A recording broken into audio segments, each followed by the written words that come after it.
All right. Well, I guess first of all, just talk about the institutional decision to play football this year and how excited you guys are for this opportunity. Yeah, we've been saying all year, I'm just very proud of our leadership and proud of Dr. Schubert and Allen for allowing us to take our steps and move forward and play. Our team's very, very excited. Obviously, Saturday can't come soon enough. We're at that point right now where any more practice I don't think is going to do us any good. And so we're just thankful and blessed. I know, we've had a lot of questions, probably like you guys, about the schedule and, pros, cons, and our guys don't even look at it like that. I think they're just really looking at it like, hey, we're just thankful to be playing football. And at this point in time, it doesn't matter who we're playing. We want to play to the best of our ability, play to our standards, play to our core values, and then, oh, by the way, nobody's losing a year of eligibility, which, from my standpoint, I think that's very exciting to the players. All right. Have you ever been involved in a game where it's your opponent's third game and your first game? I mean, how unique and different and challenging is this? Yeah, I've never been involved in something like that. I've been 0-1. I've seen a team that has one game on me, and we've had 0. That happens quite frequently.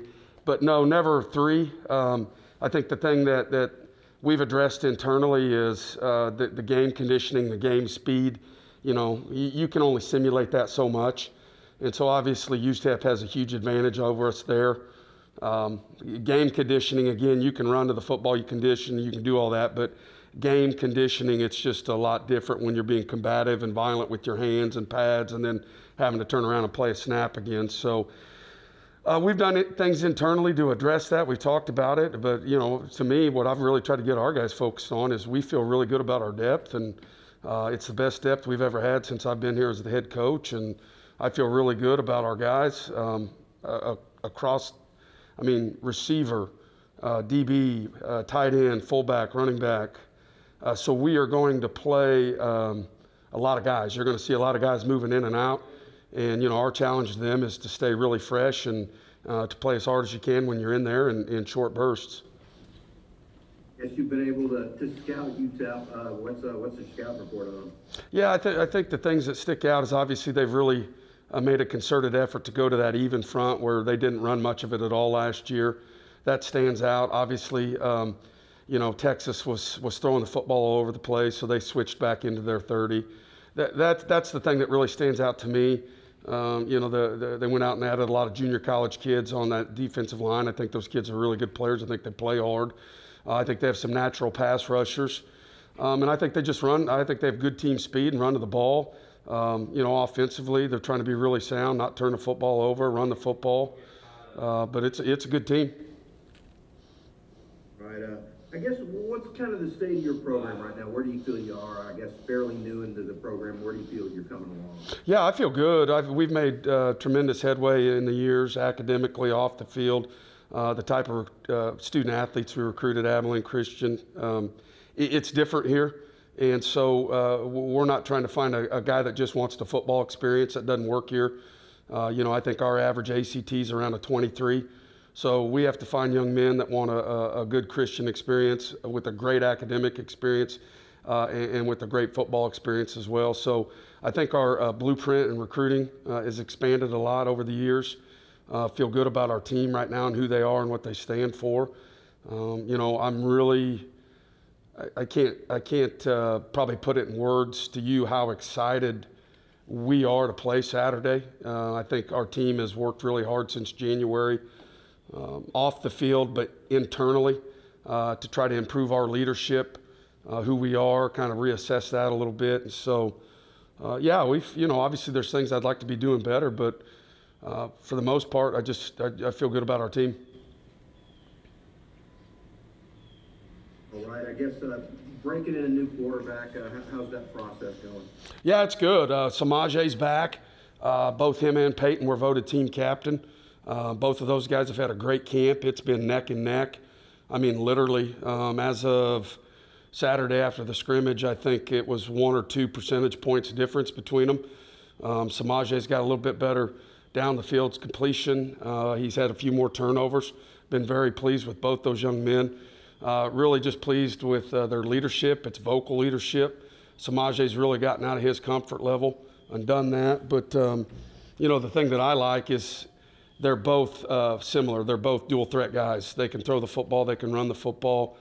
There's not a difference in those guys. And that's what we really like as a coaching staff.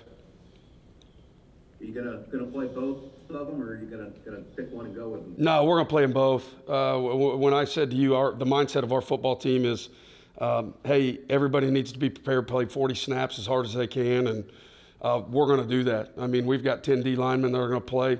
We've got 8 linemen we're rotating, 3 running backs, 7 receivers, 3 tight ends, 8 DBs, 6 linebackers. So you better have your program ready with you to get jersey numbers, because we're rolling dudes in and out.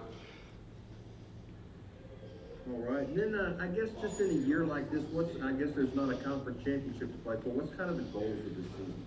Yeah, our guys, they sat down and outlined a lot of things. Number one, we're playing a lot of FBS teams. They wanted on there beat an FBS team, beat SFA, because that's the only conference team we're playing. We're playing them in a neutral environment, neutral stadium. Talked a lot about just internally how we can be better on third down. We were not good on third down last year as an offense or a defense. Red zone touchdown to field goal ratio was bad. Just some things of that nature. But yeah, it's been a very unique year when you sit down and talk about goals. I don't get involved in the goals. I leave that up to our leadership council, and you know, that's something we started talking about back in March, April, and just really kind of came to a head here in the last 10 days once we kind of felt like the schedule was kind of solidified. And then just what's the excitement like about getting to play in the Sun Bowl, getting to play against UTEP? I guess this is a pretty big game for you guys. Absolutely. Yeah, it's, again, I can't, every game's a big game this year, and that's what I feel great about with our team. Again, they're very excited. Yes, it's, you know, a 7.5 hour drive, but I know a lot of our guys, their families are going to be there. They're very excited about that. The fact that it's on ESPN3, it's just a great opportunity for our football program, but we're just blessed, and we're going to try to play as hard as we can and mistake-free as we can for 3 hours. Right. Appreciate it, Coach. Yeah. Appreciate it. Yep, thank you. All right, let's go to the gallery, and we'll start with Joey this time. Joey. No, it's got to be really exciting to be playing. I mean, we go back to, you know, the spring, the summer. You know, you didn't know if this day was ever going to happen. Yeah. Yeah, you can't get here soon enough. Like, we practiced last night and had a great practice, but, like, I had to stop. Like, hey, you need to save it for the game. It was a really intense practice, and guys were flying around, and it was awesome. So we're just at that point where no more practice is going to do us any good. Our kids are really excited. I just feel really good about where they're at. I feel like, you know, we've laid a plan out. We're not trying to hide it. It's like we're going to play a lot of guys. We're not in game shape. They're going to be on game 3. There's no way we could ask a kid to go out there right now and play, you know, 65, 70, 80 snaps and think that individual is going to play well and potentially not open themselves up to some injuries and not having spring football. So I feel great about our plan. I'm very proud of our coaching staff. It's taken them a lot of, it's not hard to get Jack Gibbons ready to play. It's his backup. You know, can you take Jack out of the football game, and can his backup go in there and not have significant drop off? And right now we really feel like that across the board. You know, we have 3 offensive linemen that aren't starting, but just the versatility in those 3 kids, because one of them is going to play tackle guard, the other one's going to play center and guard, and it's just very unique to have some guys that can do that. We've got 2 receivers that can play Z, H, and X, and again, that's a testament to coaches spending a lot of time with them, but more importantly, guys, you know, being selfless and saying, hey, I know I'm the best dude here, and if I wanted to stay there, I could, but I'm going to be selfless, and I'm going to learn, and I know by me moving, it makes us a better football team, and it doesn't stress out, you know, the quarterback. So those are the things we're excited about right now. I just feel like our guys have been very unselfish. The energy's great. They're really feeding off each other. And sometimes when you play at VST, you have a chance maybe, you know, they ACU and they take you lightly, stuff like Yeah. that. You're playing a UTEP team that's going to be really hungry. I mean, they've won 2 games in 2 years. Yeah, absolutely. Yeah, and you know, you look at opening week. I thought they really battled back. You know, SFA had them down. They never panicked. Got some turnovers late in the game, and then obviously, you know, they played Texas. It's hard to watch the film because UT is very gifted, obviously, at the skill spot. So yeah, they're going to be ready to play. We're not going to sneak up on anybody, and you know, again, we just want to play to our standards, play as hard as we can, and just have fun. So what's the trip going to be like for you guys in this era of COVID? I mean, what's going to be different about just your travel alone? I mean, you guys can go up here the night before? Yeah, absolutely. So we have protocols in place internally on these. Conference USA rule is that you have to be tested 3 times before the game. So what's today? Tuesday. We're on test 2. Test 1. We'll get tested twice more this week. So we will know before the bus leaves if anybody has COVID, which we're not anticipating that. If so, then they don't go. But then it's just about, you know, the social distance, wear your mask, stay 6 feet apart, just do the best you can, do the regulations that the NCAA puts in place. And, you know, I'm proud of our guys. I think they're doing a lot of good things as far as that goes. Are you guys taking any more buses or anything? Yeah, we'll take an extra bus, spread people out, all that good stuff, yeah. And then what about hotel, eating, stuff like that? Yeah. Different? Yeah, it'll be different. It's not, you know, the big part is the dining portion of it, just having bigger spaces to spread out and eat. Okay, but overall, you know, it's not be too different. No, just because of the way we've always kind of done things.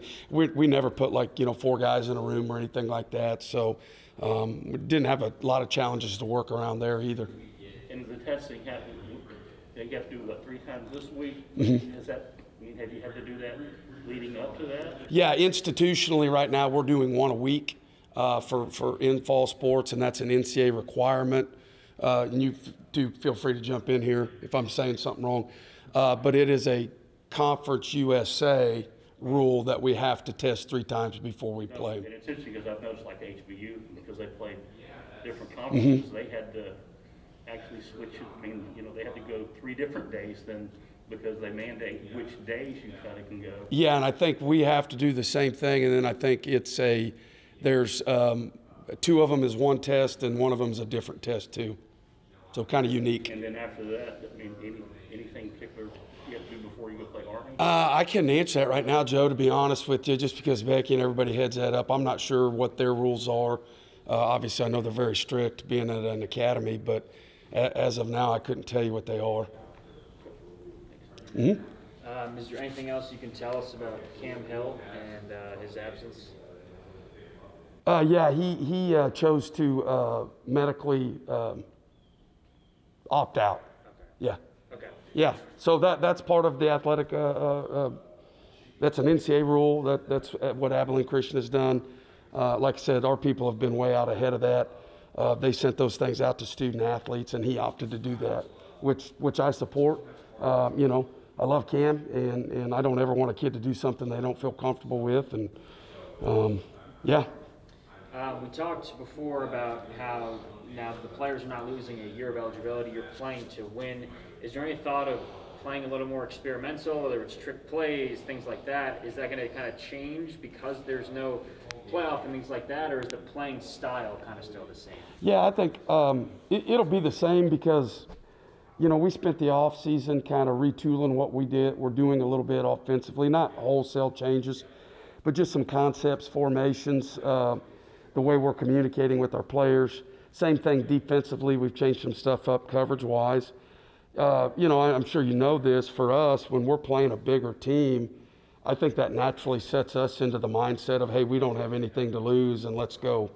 You know, let's go throw the kitchen sink at them and do what we got to do. And so, yeah, quite honestly, there'll probably be some things that might be a little unorthodox with that.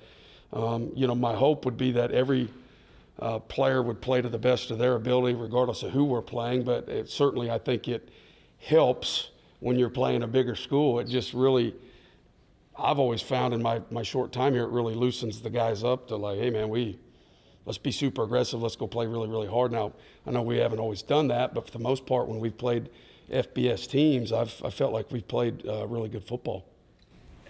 Mm-hmm.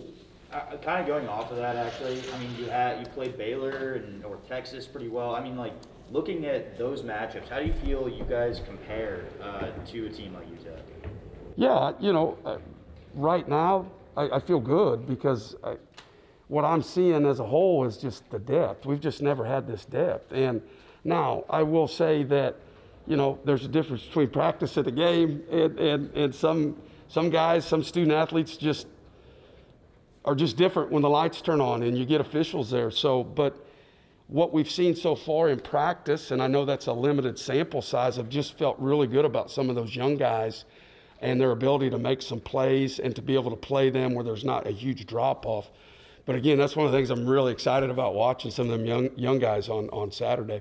What's the energy around the team been like, specifically going into this week? Yeah, it's been really high, really energetic. Like I said, I got a little anxious at practice yesterday because it was too much, on a Monday night. It's like, hey man, everybody, let's dial it back a level.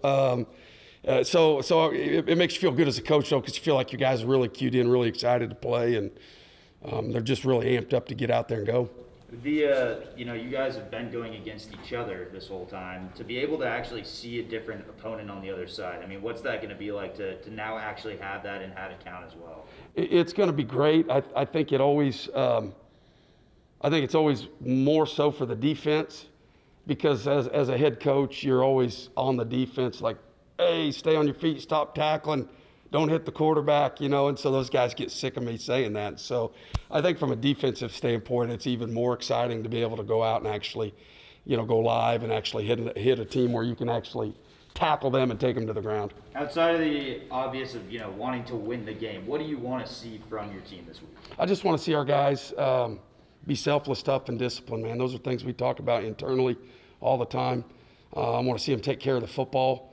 I want to see guys do their 1/11th and not try to do too much. I think that has a tendency to show up sometimes in opening games, especially for some guys that haven't played football in a while. And we have some of those guys. You start going down our roster, whether it's Peyton, Brian Bullock's a safety transfer from Northwestern that played in the Big Ten, limited playing experience, played a lot of special teams. He's been unbelievable, but it's like, oh, Nate, now can you get into the game, play at safety and not be so amped up where you're not doing your job. So that's something I want to watch. And then I just want to see our guys reciprocate to the ACU people and anybody that's given us an opportunity to do this. I want to see them reciprocate that Saturday through the way they play, by playing hard, again, by being selfless, by playing with a lot of energy. Those are the things that I want to see. Ever been able to share the latest stats of Billy McCrary and his recovery from that injury last season? Yeah, he's not ready to play. I don't even have a time frame for you. We're doing stuff internally to try to get him better, doing some testing, things of that nature. But as of today, it's no different than it was last week. Compared to previous years, obviously you guys have a few more weeks technically than starting the season a little bit later. How would you compare the team as far as readiness this season going in with a few extra weeks? I feel like we're more ready. I feel like we're in really good game shape. Now, that's not a guy that can go in there and play 80 snaps, but I just feel like our conditioning as a whole from top to bottom is better. I feel best about our depth more than it's ever been. I feel really good about where we're at in the special teams aspect right now. With the punting game, the kicking game. So, I feel good right now, I really do. Last year you really emphasized winning the turnover battle. I'm sure that's going to be an emphasis this season. Is there anything else you'd like to expound on this year? Yeah, the third down, like I said, last year we were not good on third down on both sides of the football. That was a big one for us in red zone. Defensively, we gave up too many touchdowns in the red zone, and offensively, we had too many field goals. So those are really the main things our guys have really honed in on, like, hey, obviously turnover battle is going to be the big one, but then jumping into the third downs in the red zones. Expanding on the captain's list that was selected earlier this week, it's not every day that you see two quarterbacks selected as captains on one team. Could you reiterate again why that decision was made for both quarterbacks to be selected? Well, it's voted on by the team. And so what I do is I send out a list on a Google Doc, and it has every kid's on our team, and we vote, and we come back, and we have a threshold that a guy has to meet, the percentage of votes based on the number of kids on our team. And I was excited about it. I think it says a lot about Samaje.